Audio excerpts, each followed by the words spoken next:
we talking about practice. Not a game. We talking about practice.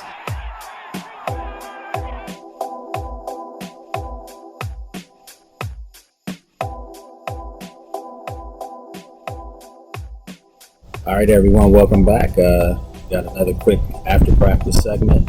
I'm joined by my good friend, Mr. Felix Trammell from 1340 Fox Sports Radio. You were out here today, you saw practice with me, and just another spirited day. Sam Cosby, your guy from Texas. Yeah, my Longhorn. I don't want to say used and abused again, but because he's coming around and he's showing a lot of promise. But is it a rookie indoctrination going on right now?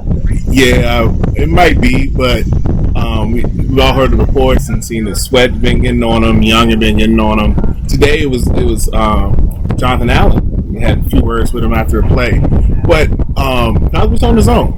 It was something done. He had a player on top of him. He removed that player.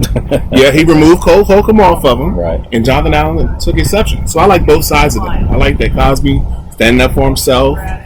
I like Allen standing up for his teammate. It's just a seriousness, an aggression, a work ethic that is just evident at training camp all around, and you saw it again today. Yeah. This is what you want. If you're a team that's aspiring to get back into the playoff race, you want all these things to, come into focus. And Sam Cosby came up to the podium.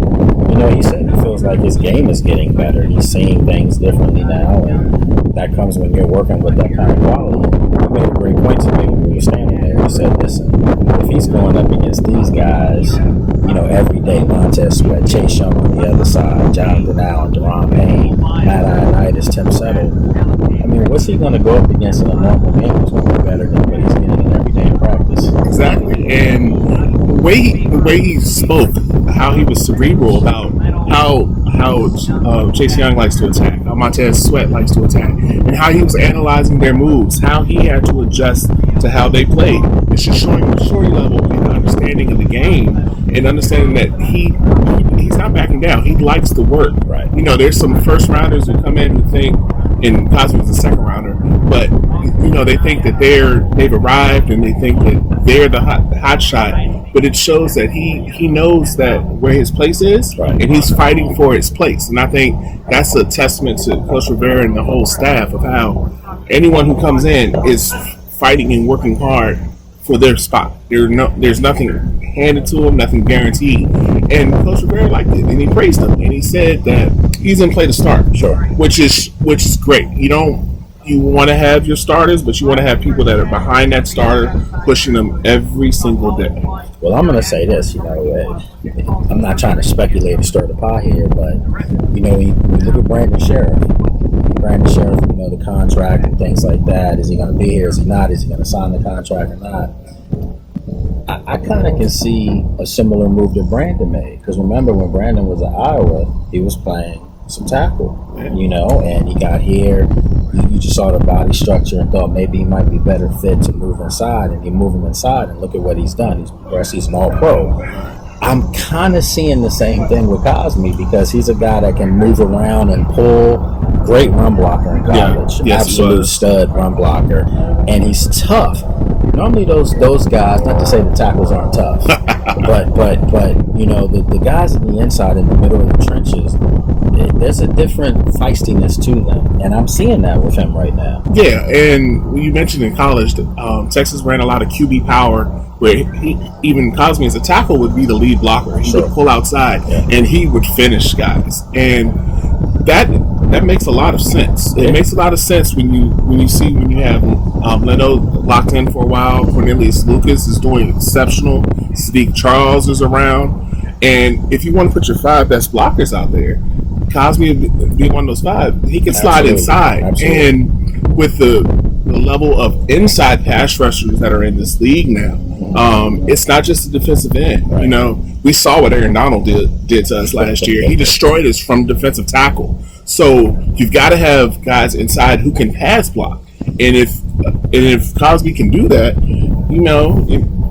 Sheriff walking out the door doesn't hurt, and you get a rookie contract. And, right, and you got a guy under low money, good contract, and you can take your money elsewhere on the team when it's going to be needed. So that's not a bad thought, you said, and the skills fit it. Skills fit it. So another guy, you're coming out here talking with Felix Trammell, folks. 1340 Fox Radio. Diami Brown. What's your, you saw my tweet earlier. I know I'm gonna get killed for it, but at the end of the day, I truly believe he's having that kind of impactful first campaign. It's just training camp. It reminds me eerily similar to Terry McLaurin from 2 years ago. McLaurin too is in that last final Gruden training camp. Had a professionalism about him that a lot of the other players didn't have. Right. And I tweeted out a video that went worldwide with him blowing by Josh Norman, and everybody's like, "Oh, this McLaurin kid." We saw it, and you saw it first, and we saw it. Like, this kid has something different. We were talking about it. I remember 2 years ago we were sitting right next to each other a couple of days of training camp in Richmond, and we were like, whoever this guy is. You talking about all pros? Yeah, they could not stay with him. Because remember, we were like, Josh Dotson. We're like, well, McLaurin should make it for special teams, and look at what he turned out. So Diami Brown is having that same impact, and he's work ethic. He's fast. He's an underrated route runner. That was one of the knocks on him, was a route runner. He was a deep there guy, but he runs smooth routes, and so. And he's not little either. Oh no, he has good receiver size to him, right. So he can handle some of the bumps and bruises that's going to happen. So, and he is, and I think Terry stood out a little bit more just because of how nonchalant those Gruden camps used to be. That's another story, but that showed that he's fitting right into the mold, and you see Coach Rivera getting guys that kind of have that drive and ethic. Yeah. This is workmanlike. I mean, even you notice that when they even go to special teams drills, the other guys are still there. They may take knees, but they're there, helmets on, and they're ready at all times. So it just seems like there's a purpose to every practice that we see. There's no wasted energy. Everything is, you know what you're trying to set out to do. Yeah. And I think we saw that last year with this team. I mean, let's face it, this roster's totally flipped over. It's a young unit. And to see them look more professional than a lot of the teams we covered in the past that had 30-plus-year-old players on. And I'm sorry if you got to call people out. That wasn't everyone, but for the most part, it was just very unorganized. And you saw it in the practices. You saw it in the camps. I don't get any inkling of that right now. No, and that transfers to the games. And we would see the team lose in amazing fashion because they would just do things that dumb. They were just dumb. And then you would think about July and August, they would do dumb stuff then. Mm-hmm. So it transfers over. You see a workmanlike process, and it shows. Like everyone's engaged. Even if they're the fourth string, they're still moving. Absolutely. Everyone's moving. Everyone's ready to go. Everyone's excited. Everyone's ready to compete. It's a breath of fresh air. And it's across the board. I mean, right now, folks, obviously I'm sitting with Felix Trammell, a good friend of mine. You can follow him at 1340 Fox Sports Radio. And then, of course, behind us, right on the field, I mean, it looks good. This isn't what we're accustomed to. Not Ashburn. You see it. Everything's set up. The stations were set up. The plan. It was a plan of practice. It used to be just come out, we throw some plays out, we'll see if this works. The offense had an idea of attacking the middle of the field to the passing game, and that's what they did. We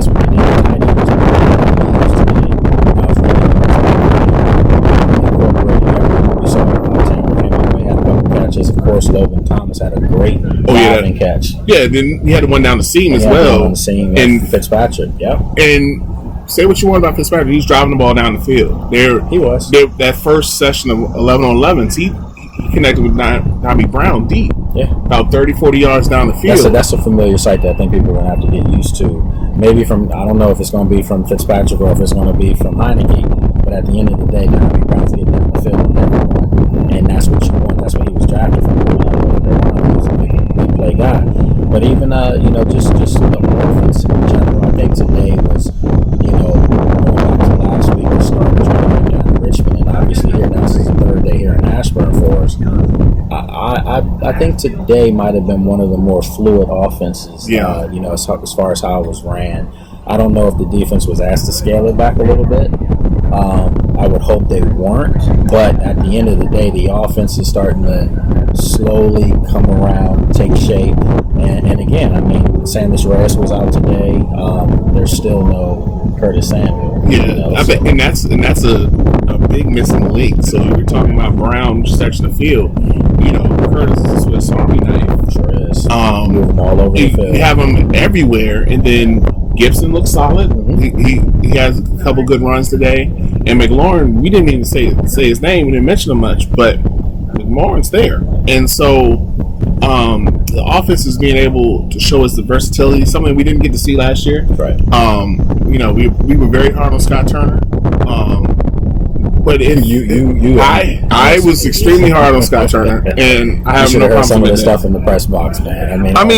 Come on, man. He doesn't have all the pieces he needs in his first year. I mean, you got to call the plays. The players got to execute. But I think now he has the players to execute. And even if Fitzpatrick and Heineke, because truth be told, Heineke is probably the best playmaker at the QB position. He is. We have on the roster. And that's the guy that I think gives them another element.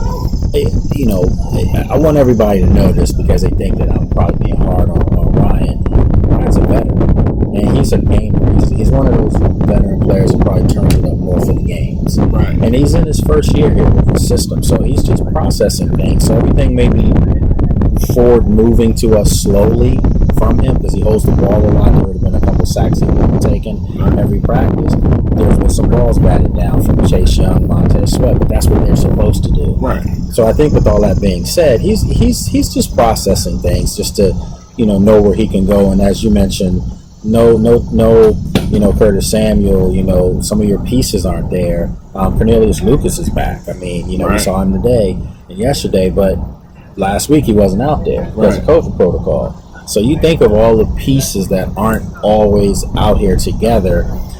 I think it's Fitzpatrick's job to lose. He'd have to have a disastrous preseason. Yeah, it would either barring injury, he would have to go out there and throw 10 interceptions. Absolutely, and I told people this: interceptions aren't bad in the preseason because you're trying to see what can work, and that's the time to see what can work. So he knows his limits week one. But I think, like you said, Fitzpatrick's solid. We know what Fitzpatrick's going to be.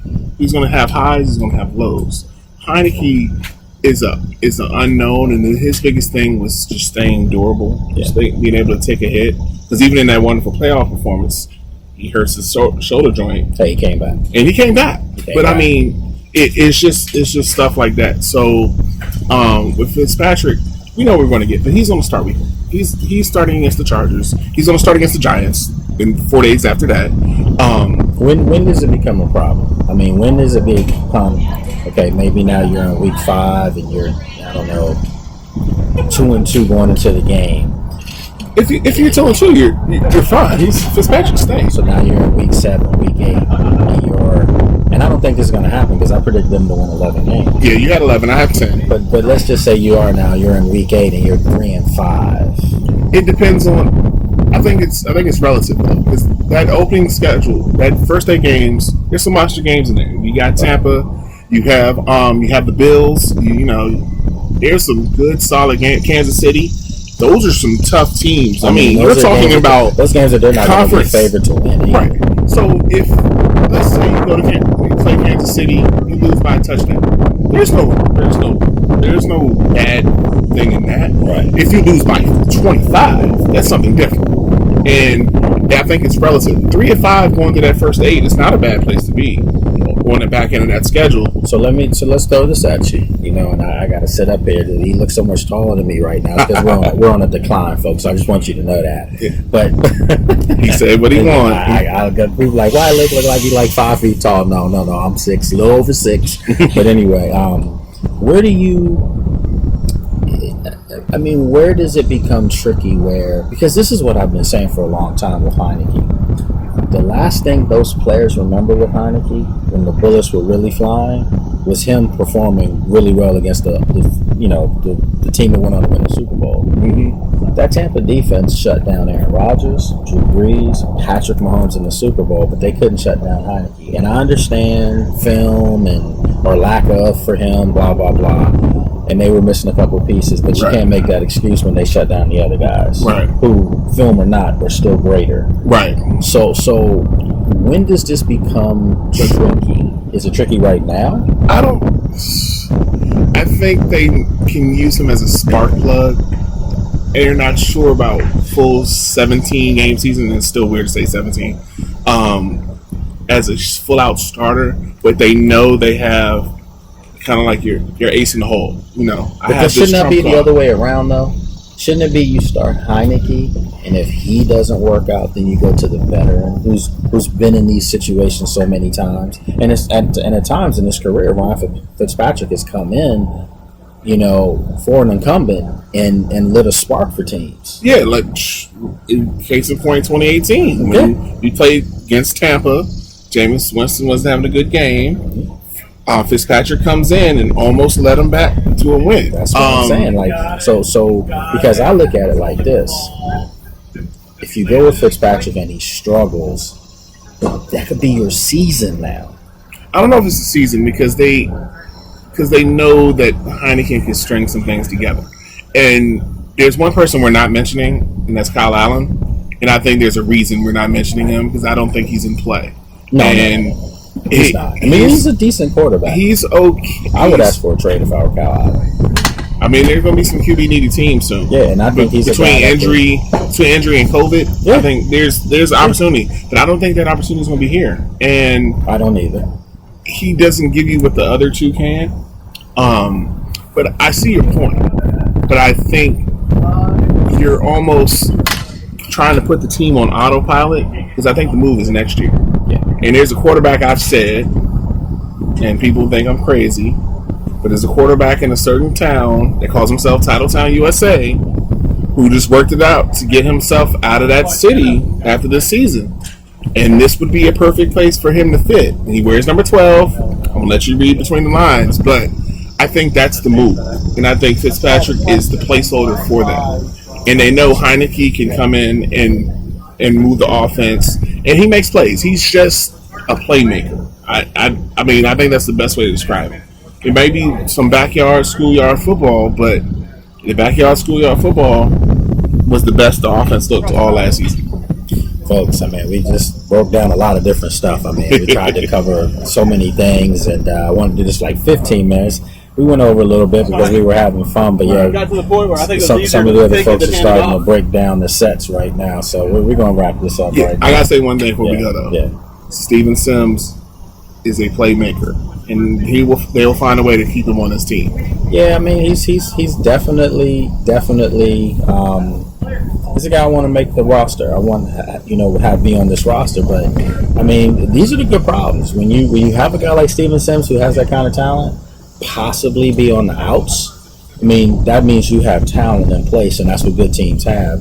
I still think they found a way to keep him. I don't know what it is. Maybe somebody else comes up with a mysterious calf injury or something, and they stash some guys. But that's the other thing good teams do. They find ways to keep guys around. You get 2 for 1. I don't know if Humphries, he's a veteran, he's solid. I haven't seen him do anything that's like totally making him stand out. Besides the fact that he's a smart veteran. Right. But Steven Sims gives you a little extra oomph, and he can do some different things. Like the play he had earlier, he caught a slant over the middle, juked one corner, and it was to the house. I mean, I don't think that's something Humphries can give you. I mean, he'll make that catch. He may give you a couple yards after that catch, but it's not that home run ability. He has home run ability. And I think that's something that you don't give those guys up. Right. Well, look, folks, we're going to wrap this up. But before we get out, Felix, go ahead and let everybody know where they can check out your work and follow you. Yep, you can find me on Twitter, HCTR and Blessed. I'll change the name when the team changes the name. You can find me there. I write for 1340 AM Sports and Hopewell. Also, the Washington Rap Podcast. It's a 10-minute podcast you can listen to on the way to work. You can find me on any of those platforms. I like to interact and talk. Let me know what you want to hear, what you want me to look for at practice. But here with my man Lake, and I appreciate the opportunity to hop on. No worries, man. This is what we do, and obviously you can check out this podcast on Apple, Spotify, iHeartRadio, you name the platform, it's on there. And then, of course, you can check out the video portion of this on YouTube and on sportsjourney.com. Check me out on social media, Lake Lewis on Twitter, Lake Lewis Jr. on Instagram, Facebook, and then, of course, check out sportsjourney.com on social media as well. So we're going to wrap it up, but we'll be back tomorrow. Felix will be back out here with me tomorrow, from practice, so we'll see if we can get another segment in. All right, so take it easy.